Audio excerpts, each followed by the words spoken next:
Banjir bandang yang terjadi Sabtu sore menerjang ratusan rumah warga di Desa Sidorejo, Kecamatan Gunung Meriah, Kabupaten Aceh Singkil.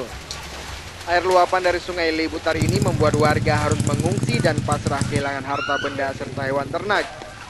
Banjir bandang yang datang secara tiba-tiba ini membuat warga panik dan langsung menyelamatkan diri ke tempat yang lebih tinggi. Menurut warga, air luapan dari Sungai Libutar langsung memasuki pemukiman warga sekitar 2 meter.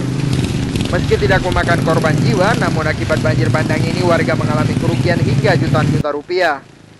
Selain menggenangi perabotan rumah tangga, sejumlah hewan ternak juga masih terseret arus. Saat ini sebagian warga masih ada yang bertahan di rumah untuk menjaga barang-barang mereka. Sebagian warga juga memilih mengungsi ke tenda penampungan yang telah disediakan oleh Badan Penanggulangan Bencana Daerah Kabupaten Aceh Singkil. Petugas dari BPBD dan anggota pramuka dikerahkan ke lokasi untuk membantu warga. Mereka juga membersihkan tumpukan sampah yang tersangkut di jembatan. Warga berharap mendapatkan perhatian dari pemerintah untuk menyalurkan bantuan pangan, obat-obatan, dan air bersih. Warga juga berharap pemerintah segera membangun tanggul untuk mengantisipasi meluapnya kembali air Sungai Libutar. Dari Kabupaten Aceh Singkil, Erdian JK melaporkan untuk Aceh Video.